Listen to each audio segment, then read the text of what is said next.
Bonjour et bienvenue dans Faut pas croire. Chili, Allemagne, Irlande, États-Unis, les affaires de pédophilie ne cessent de se succéder au sein de l'Église catholique, avec toujours plus de victimes et un Vatican qui ne semble plus pouvoir gérer la crise. Les scandales sont d'une telle ampleur qu'ils questionnent la structure même de l'institution et son avenir. Un sommet sur ces questions débute d'ailleurs jeudi prochain au Saint-Siège. Et pour les derniers progressistes, c'est le signal qu'il est temps de tout revoir, du célibat des prêtres à la place de la femme. Pour parler de ce sujet plutôt compliqué, aujourd'hui en plateau, 3 invités. Catherine Erard. Catherine Erard, vous êtes journaliste, théologienne, fine observatrice de la vie religieuse romande. Vous êtes née catholique, mais peu à peu vous êtes distanciée, vous n'êtes plus pratiquante. Vous nous direz peut-être pourquoi lors de cette émission. À côté de vous, Anne Soupa, bibliste, écrivaine aussi, journaliste. Anne Soupa, vous êtes une des féministes de la première heure de l'Église catholique et vous publiez un livre qui paraît la semaine prochaine qui s'appellera « Consoler les catholiques ». Vous nous en direz 2 mots. Enfin, Jean-Marie Levet. Jean-Marie Levet, vous êtes évêque de Sion. Avant de vous donner la parole à vous 3, on va passer en revue les derniers scandales qui ont secoué l'Église catholique. On fait le point avec Emmanuel Tagnard. En août dernier, le procureur de Pennsylvanie a présenté les résultats d'une enquête accusant 300 prêtres catholiques d'abus sexuels commis sur au moins 1000 enfants pendant une période de 70 ans. Une enquête fédérale a été ouverte. Ces révélations ont coïncidé avec le voyage irlandais du pape François, où devant 500 000 fidèles, il a demandé pardon pour les victimes d'abus sexuels commis par des membres du clergé pendant des décennies en Irlande. Un mois plus tard, c'est au tour de l'Église catholique allemande de faire son mea culpa en rendant publique une étude concernant des milliers d'abus sexuels commis sur des mineurs par des religieux entre 1946 et 2014. Lors de ses derniers vœux annuels devant la curie, le pape François a promis que l'Église ne laisserait plus jamais impunis les crimes de prêtres pédophiles qu'il qualifie d'abominables. Souvent, derrière leur gentillesse démesurée, leur travail impeccable, leur visage angélique, ils cachent sans vergogne un loup atroce prêt à dévorer les âmes innocentes. Cette crise institutionnelle rejaillit sur d'autres thèmes sensibles, comme ici, dans le canton de Turgovie, réputé pour être un canton plutôt conservateur. Afin de prévenir les abus sexuels dans l'Église, les catholiques turgoviens exigent l'abolition du célibat des prêtres et l'ordination des femmes. Nous sommes persuadés que si les prêtres étaient intégrés dans des familles et si des femmes et des hommes travaillaient ensemble dans des communautés, eh bien le contrôle serait plus grand et il y aurait beaucoup moins d'espace pour des abus. Ce n'est pas la première fois que des catholiques alémaniques critiquent le conservatisme de l'Église et exigent de telles réformes, comme ici à Saint-Gall en 2014. Mais certains n'y croient plus et un discours du pape prononcé le 10 octobre dernier a choqué. Le Saint-Père comparait l'avortement à un meurtre sur commande. Est-ce juste de commander un tueur à gages pour régler un tel problème? Non, ce n'est pas juste. Pour cette ex-directrice de l'œuvre d'entraide Pain pour le prochain, ce discours est la goutte d'eau qui a fait déborder le vase. Avec 5 autres féministes alémaniques, elle a quitté l'Église. Ce qui me dérange le plus, c'est que rien ne bouge. Les positions sont figées, définitivement. Par exemple, la place des femmes dans l'Église, l'interdiction pour les femmes de devenir prêtres, ou le rejet de l'homosexualité. Tout cela fait perdre courage. L'Église catholique est-elle capable de se réformer ? C'est la question que se posent de nombreux fidèles face à l'ampleur de la crise que traverse l'institution.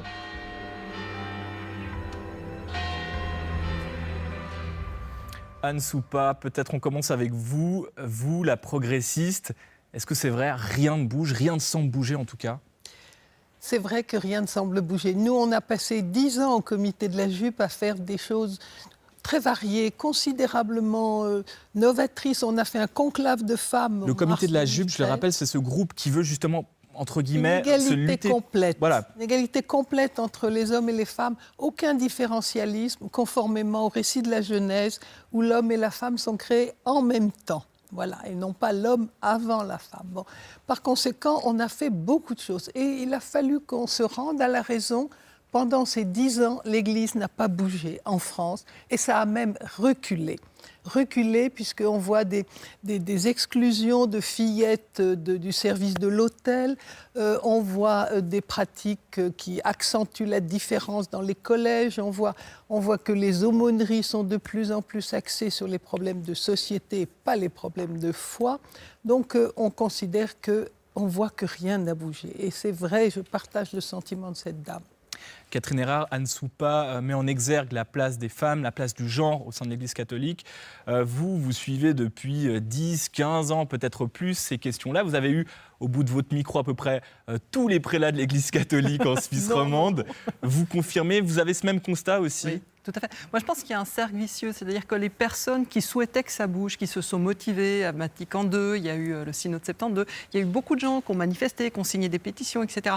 Et finalement, ils se rendent compte que même quand ils sont consultés, leur avis, on n'en fait rien. Il n'y a rien qui bouge. On est face à une structure qui est extrêmement dure, d'une certaine manière, et qui vous force à partir par la petite porte. Si vous n'êtes pas d'accord, vous allez voir ailleurs. Et on se retrouve au fil des années avec, et je le dis sans aucun mépris pour ceux qui sont à l'intérieur, mais avec de plus en plus d'identitaires qui sont à l'aise avec ce qui est proposé, très bien pour eux, et tous ceux qui ne s'y retrouvaient pas, de plus en plus sont partis voir ailleurs. Et donc c'est un cercle vicieux, finalement. Les forces progressives, eh bien, elles sont loin. Vous, ça vous a découragé en tant que catholique ? Ah oui, oui, clairement. Moi, au début, je faisais partie de ces gens qui se disaient qu'il fallait transformer l'Église de l'intérieur. Il fallait la faire évoluer de l'intérieur. C'était le discours. Il fallait rester dedans. Il fallait aimer l'Église, etc. Et puis, petit à petit, on se rend compte que rien ne bouge, que finalement, on a une marge de manœuvre extrêmement faible, encore plus comme femme. Parce qu'évidemment, on n'a pas droit au chapitre, ou si on nous écoute, de toute façon, il n'y a aucun impact derrière. Et puis une fois, j'ai fait un reportage sur un prêtre ouvrier. Et on discutait de ça le soir, etc. Et il m'a dit, mais tu sais, Catherine, le problème, c'est la structure. C'est la structure qui pose problème. C'est-à-dire qu'aujourd'hui, il y a peut-être un pape progressiste, mais qui nous dit que dans 4-5 ans, il n'y aura pas un pape qui va de nouveau revenir en arrière.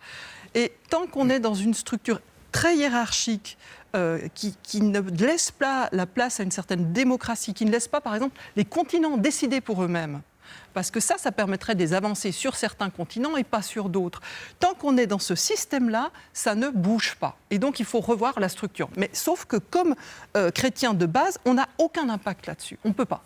On ne peut que partir.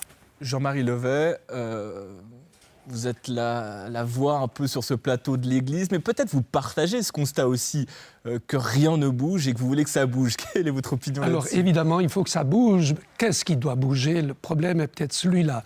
Qu'est-ce qui devrait bouger ? Les chrétiens, ce sont les disciples de celui qui est en route, les disciples de la voie, VOIE. Ils sont en marche. Les chrétiens ont comme ligne majeure la conversion. Qu'est-ce que la conversion ? Sinon, une mise en route. Alors, c'est certain qu'il faut que ça bouge. Peut-être, me semble-t-il, il va falloir bien préciser le mouvement. De quel ordre doit-il être, ce mouvement ? Est-ce que ce doit être un mouvement de modification totale de ce qui est en place ? C'est sûr que les structures, elles se sclérosent au fur et à mesure de l'histoire. Et il y a des mouvements à opérer à l'intérieur de la structure de l'Église, certainement. Mais je pense que moi, je suis plutôt de l'avis qu'il faut rester à l'intérieur et de l'intérieur faire bouger avec la grâce de l'Esprit, bien sûr, pour que de l'intérieur, les chrétiens prennent conscience de leur charisme, de leurs dons, de leur baptême, et l'Église, c'est l'ensemble des baptisés. Changer de l'intérieur, Anne Soupa, peut-être une réponse concrètement. Qu'est-ce qui peut bouger ? C'est la question que vous pose.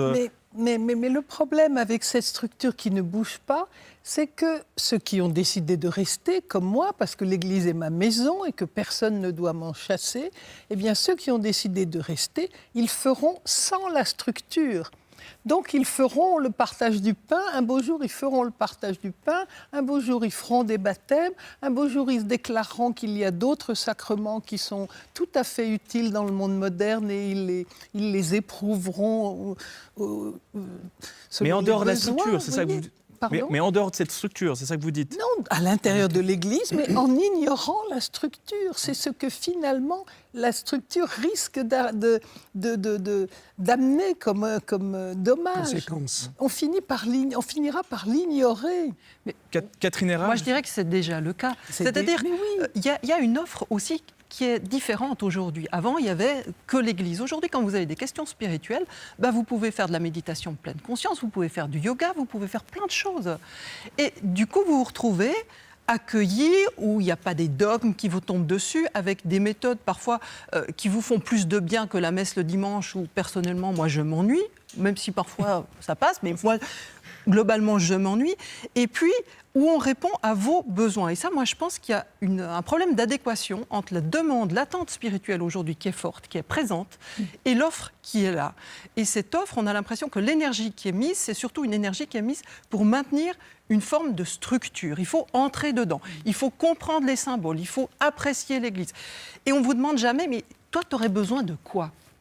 Jean-Marie Levet, cette structure, ça revient, qui quelque part fige, qui écrase un peu. C'est vrai de se dire, mais voilà, si c'est quoi ? Qu'est-ce qui reste à l'Église catholique si vous devez faire un peu de pub ? Voilà, pourquoi être dans l'Église catholique en 2019 ? Qu'est-ce qui reste comme offre ? Il reste la personne du Christ. Je crois que l'Église a d'abord ce message à dire et à donner. Les réformés l'ont aussi, les évangéliques l'ont aussi, cet évangile. Mais peut-être que ça nous renvoie précisément à l'intérieur de l'Église catholique, à la nécessité d'être vraiment témoin de la personne du Christ et de son évangile. Et si toutes ces crises, si toutes ces douleurs, tous ces problèmes avaient comme heureuse conséquence de permettre à l'Église, à chacun, d'approfondir ce lien, de vivifier le lien avec la personne du Christ, peut-être précisément de l'intérieur, j'espère, les structures seront reconnues, ces structures sclérosées seront reconnues comme désuètes. Mais Anne Soupa, par exemple, se bat depuis des années. Vous dites, Anne Soupa, ça fait 10 ans qu'on a lancé le comité de la jupe pour plus d'égalité hommes-femmes. En 10 ans, c'est même pire qu'avant. Donc, on ne peut pas vous reprocher de ne pas vous être engagé. Oui, et c'est d'autant plus terrible que les trésors de spiritualité, on les a. Comme le disait Catherine, on est capable dans le christianisme de répondre aux attentes des gens, mais on est comme paralysé. On le fait dans des petits lieux, des petits cénacles où effectivement l'humanité est préservée, mais le grand système ecclésial tue l'humanité. Pourquoi rester, Anne Soupa ? Vous qui vous battez, vous dites il n'y a rien qui change, on ne peut pas changer, il y a la structure. Pourquoi vous restez dans l'Église catholique ? Parce que je crois que l'Église possède un trésor et que ce trésor, c'est le Christ. Bon, alors je pourrais aller chez les protestants, bien sûr, mais je suis née catholique, je considère que je dois pouvoir mourir comme catholique. Bon, parce que c'est ma maison. Et j'aime mieux parler de l'intérieur, mais ignorer la structure si je la trouve défaillante, mais rester à l'intérieur et agir. Mais parfois, nous serons amenés à franchir les lignes jaunes. À force d'immobilisme, nous franchirons les lignes jaunes. J'aime beaucoup votre image et je pense qu'on peut la poursuivre du trésor. Elle est paulinienne, cette image. Nous sommes des vases d'argile. Et le vase, il est compact, il est dur. Oui, mais Jean-Marie à l'intérieur, avec un trésor, et le trésor de l'Évangile. On l'entend, mais il y a des scandales. Il y a des scandales de pédophilie liés à la structure. Il y a cette inégalité homme-femme. En 2019, l'affaire Weinstein, MeToo, ça revient sur le devant de la scène. Ce message de trésor, on l'entend, mais il faut quand même que dans la structure, que des actes forts soient donnés. Oui, sûrement qu'il y a beaucoup de choses à modifier à l'intérieur de la structure existante, ça je crois aussi. Encore une fois, l'histoire a amené beaucoup de gravats. Oui, et en plus, on a le sentiment que ces structures est un contre-témoignage de l'Évangile. Voilà, ça devient terrible parce que la structure porte tort au message. Voilà. Et ça, c'est pire que tout. C'est aussi ce qu'ont évoqué ces Turgoviennes pour quitter l'Église avec grand fracas. On leur a reproché aussi de dire, voilà, vous ne changez pas de l'intérieur, vous décidez de quitter, Vous quittez le navire quelque part. Catherine Erard, est-ce que vous avez quitté le navire? Moi, j'ai quitté le navire parce que je pense que ce discours, il est faux de dire qu'on peut changer de l'intérieur. Non, il n'y a pas la volonté que ça bouge. Il faut être lucide. Il n'y a pas la volonté que ça bouge. Moi, je pense que peut-être en dehors de l'Église, il y a des choses qui vont peut-être ressurgir. Mais aujourd'hui, quelqu'un qui est en recherche, qu'est-ce qu'il connaît de l'Église catholique ? Qu'elle se dit soi-disant experte en humanité, qu'elle a été incapable de gérer tout ce qu'on entend comme scandale sur la pédophilie. Qu'est-ce qu'elle entend? Que les femmes n'ont pas la même place que les hommes. C'est aussi scandaleux que de dire c'est une église qui refuse d'ordonner les noirs parce que Jésus, il était qu'avec des blancs, avec ses petits copains blancs. C'est aussi scandaleux que ça. Donc de l'extérieur, on ne va pas se tourner vers ça. Et ce qui est dommage, parce qu'il y a des lieux, vous venez du Grand Saint-Bernard, qui est un lieu d'accueil, qui est extraordinaire. Mais simplement, le seuil qui était peut-être comme ça il y a 15 ans, mais il est comme ça aujourd'hui. On ne va pas se tourner là. On va chercher ailleurs. Parce que, comme vous le dites, c'est tellement un contre-témoignage, ce fonctionnement. Ça doit vous faire mal, Jean-Marie Levet, ce contre-témoignage de l'Évangile. Bien sûr, il est scandaleux. Il est scandaleux. Chaque baptisé est censé être témoin, encore une fois, du Christ et de l'Évangile. Et tout contre-témoignage est anti-évangélique. Il faut changer quoi, Jean-Marie ? Concrètement, il faut changer quoi, Jean-Marie Levet ? Eh bien, je pense qu'il faut changer votre cœur et le mien. Il nous faut commencer par chacun, à l'intérieur de nos vies, à nous convertir à l'exigence de ce qui est évoqué, c'est-à-dire de l'accueil de l'autre, de la non-différenciation. Oui. Je vais me faire l'avocat du diable, c'est peut-être pas la bonne expression, mais ça fait 15 ans, 20 ans qu'on entend ce message changer vos cœurs et pourtant les scandales n'arrêtent pas de fleurir. On part d'une structure qui a caché, qui a replacé des prêtres pédophiles. Donc changer le cœur, alors, oui, mais... Sur cette question, je pense qu'il faut aussi, tout en étant, je suis bien conscient de l'horreur que représentent tous ces scandales, mais je pense qu'il faut aussi prendre la perspective. Nous découvrons aujourd'hui, avec les moyens peut-être d'investigation d'une part, avec l'opportunité du temps, nous découvrons toute une page d'histoire où ces scandales ont été complètement cachés. Ils n'en étaient pas, scandales. Donc il faut du temps pour que conscience que ça change. Oui, je pense qu'il faut du temps, et il faut peut-être du temps pour, aujourd'hui, d'autre part, ne pas tout compresser sur l'Église de 2019. Cette Église scandaleuse, elle a de l'histoire. Anne Soupa, peut-être, vous levez la main. Je veux bien vous faire confiance pour dire que la pédophilie, on en viendra à bout. Mais le cléricalisme, c'est une autre affaire. Eh bien, ça, c'est très difficile. Il faut s'y attaquer. Mais je me demande si aujourd'hui, on ne se sert pas de la pédophilie pour éviter de s'occuper du cléricalisme, qui est un mal beaucoup plus profond et dans lequel on est tous impliqués, les laïcs aussi, mais surtout les prêtres qui ne veulent absolument pas mettre en cause ce système, et encore plus les évêques et encore plus Rome. Donc là, comment faire en sorte qu'on puisse changer ce système? Alors on va en parler. Un homme a suscité beaucoup d'espoir chez les progressistes, j'imagine chez vous, Anne Soupa aussi, c'est le pape François. Voilà, le pape François qui arrive dans ses habits de pape, et tous les progressistes se disent ça y est, ça va changer, ça cristallise beaucoup d'espoir.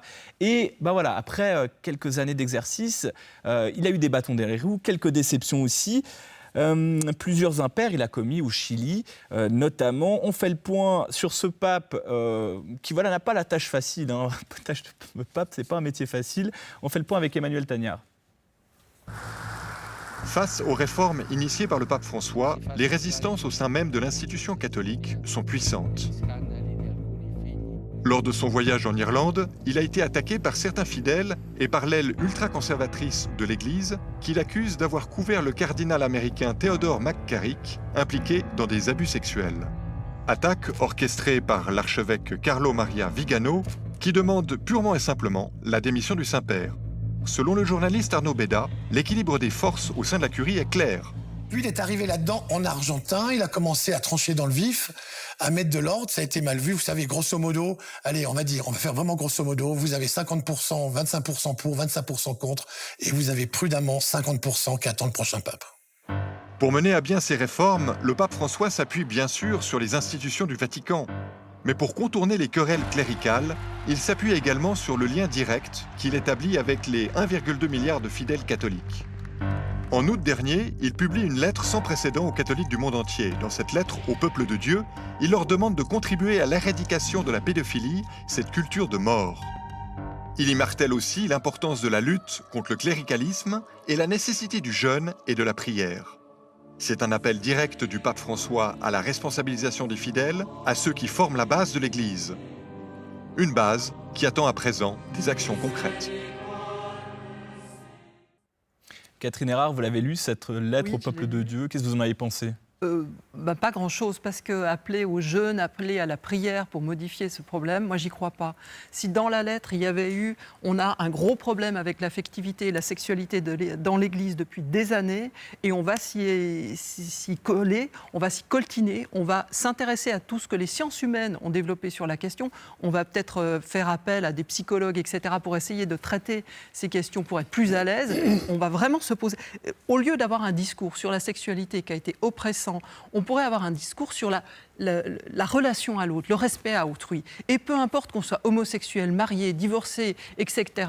Là, il y aura un discours. Il y a quelque chose à entendre. Quand vous écoutez les discours de MeToo, ils sont très moraux, d'une certaine manière. Il y a un peu d'hypocrisie, vous dites aussi dans Moi, je dis, le problème, il est là. C'est cette Église, ce trésor, c'est ça. C'est comment on entre en relation avec l'autre, comment on respecte l'autre. Et c'est pas une question d'être homosexuel, hétérosexuel, marié dans l'Église, hors l'Église, divorcé. C'est pas du tout ça le problème. Et on tourne là autour, on n'arrive pas à avoir un discours dont on aurait besoin aujourd'hui et qui n'est pas tenu. Et ça, je trouve que c'est grave. Ce trésor, il n'est pas tenu parce qu'on tient à... Je ne sais pas pourquoi, ces questions de célibat, de trucs, qui ne tiennent plus la route, on n'y croit pas. Anne Soupa. Oui, on a l'impression, en lisant la lettre du pape, qu'il attend nos contributions aux communautés chrétiennes, qu'il attend qu'on fasse des propositions. Et quand on en fait... elles se noient dans le dédale romain, elles ne remontent pas, on a l'impression qu'elles ne sont pas entendues. On revient à cette structure finalement, il faut changer la structure. Une structure qui est une sorte d'éteignoir qui pose, vous savez, l'éteignoir sur toutes les bougies et finalement on est dans le noir et rien ne se passe, rien ne bouge. Bon. Donc cette paralysie romaine, c'est quelque chose d'ahurissant. Oui, et de contradictoire avec le discours du pape. Donc on ne peut pas le suivre, malheureusement. Et Catherine Erard, vous parlez des sociologies très différentes, les pays aussi, on a l'impression que ce pape, il est condamné à décevoir, parce que s'il fait... Il y a une forme de colonialisme dans l'Église catholique, parce que c'est vieux, mais cette idée qu'on a une vérité universelle et que ça devrait être partout pareil. Il faut s'adapter à chaque pays, chaque sociologie. Clairement. La religion, si vous regardez l'histoire des religions, elle doit s'adapter. Elle est le produit d'une société. Elle évolue avec une société. Autrement, elle devient caduque. Et puis, il y a quelque chose d'autre qui naît. On rejoint le message de Jésus, quelque part, s'adapter... Et oui, moi, je pense que quelque part, on n'a pas encore décolonisé l'Église catholique. Ça, c'est fort, ça. Peut-être Jean-Marie Levève, vous, l'évêque de Sion, cette réponse à ce colonialisme, cette grande pensée universelle qu'on impose... Et le pape déçoit d'un côté, déçoit de l'autre, essaye de contenter tout le monde, n'y arrive jamais. Eh bien, je pense aussi qu'il ne contentera pas tout le monde. C'est pas possible. C'est pas possible. Je crois qu'il doit être fidèle au message qui est le sien, de dire et d'annoncer le Christ. Après, les cultures, évidemment, elles ont chacune leur manière de réceptionner. Et les cultures ont à être évangélisées. Elles ne sont pas naturellement évangélisées. Donc, je pense qu'il y a une part de défi que l'Évangile peut apporter, offrir aux personnes et aux cultures. J'ai lu aussi la lettre du pape et je crois qu'il a raison de dire qu'il faut prier et jeûner. Mais il le dit aussi afin que chacun d'entre nous puissions nous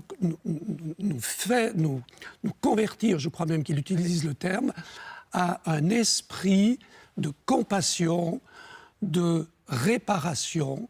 Il le dit explicitement. Catherine Erard. Non, mais moi, je ne suis pas d'accord, parce que c'est comme quand on est dans une famille qui dysfonctionne. À un moment donné, c'est bien de taper du poing sur la table.